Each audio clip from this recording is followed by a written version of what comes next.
വിശ്വാമിത്രൻ ദാശരഥിയുടെ കൈപിടിച്ച് പർണശാലയുടെ ഉള്ളിലേക്ക് കടന്നു. 100 സംവത്സരം ഒരു ജീവി പോലും കാണാതെ ഒറ്റപ്പെട്ട് കിടന്നിരുന്ന അഹല്യയുടെ സുകുമാര കളേബരം തപപ്രഭാവം കൊണ്ട് ജ്വലിച്ചിരുന്നു. സകലവിധ സുന്ദര വസ്തുക്കളും ആറ്റിക്കുറുക്കിയെടുത്ത് വിധാതാവ് വിശേഷവിധി പ്രകാരം വിരചിച്ചെടുത്ത മായാമയ പ്രതിമ പോലെയാണ് ചലനമറ്റു കിടന്ന അഹല്യയെ അവർ കണ്ടത്.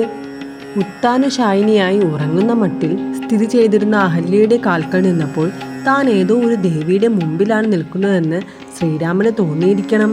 അദ്ദേഹം മുകുളിതഹസ്തനായി അവളുടെ കാൽക്കൽ അല്പനേരം നോക്കി നിന്നു. അതിനുശേഷം അഹം ദാശരഥി രാമോസ്മി എന്ന് ഉച്ചരിച്ചുകൊണ്ട് തൻ്റെ വലതുകാൽ അഹല്യയുടെ ശരീരത്തിൽ സ്പർശിച്ചു. ശ്രീരാമന്റെ പാദസ്പർശമേറ്റ മാത്രയിൽ അഹല്യയുടെ കണ്ണുകൾ ഉന്മീലിതങ്ങളായി. ചാപബാണ തുണീരങ്ങളേന്തി തൻ്റെ മുമ്പിൽ പുഞ്ചിരിച്ചു നിൽക്കുന്നത് തൻ്റെ നിരന്തര ഭജനത്തിന് വിധേയനായ ശ്രീരാമചന്ദ്രനാണെന്നറിഞ്ഞ അഹല്യ ചടുതിയിൽ പിടഞ്ഞെഴുന്നേറ്റ് ശ്രീരാമനെ നോക്കി കൈകൂപ്പി.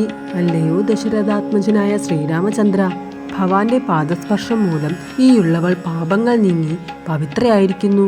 ഭക്തി നിർഭരമായ സ്തുതിവചനങ്ങൾക്കു ശേഷം അഹല്യ ശ്രീരാമചന്ദ്രനെ പ്രദക്ഷിണം ചെയ്തു പ്രണമിച്ചു.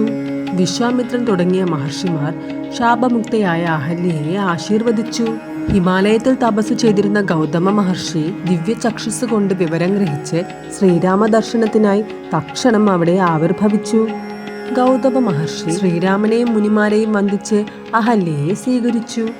മാത്രമല്ല, മഹാ തേജസ്വിയായ ഗൗതമ മഹർഷി തൻ്റെ തപപ്രഭാവം കൊണ്ട് രാമലക്ഷ്മണന്മാരെയും മുനിമാരെയും സൽക്കരിക്കുവാൻ വേണ്ട എല്ലാ വിഭവങ്ങളും സജ്ജമാക്കി തീർത്തു. ഒരു 100 സംവത്സരം വിജനവും ശൂന്യവുമായി കിടന്ന ഗൗതമാശ്രമം കീർത്തനാലാപനങ്ങളാലും വേദമന്ത്രങ്ങളാലും വിഭവസമൃദ്ധമായ ആദിത്യ സൽക്കാരത്താലും ഞൊടിയിടയിൽ സജീവമായി തീർന്നു.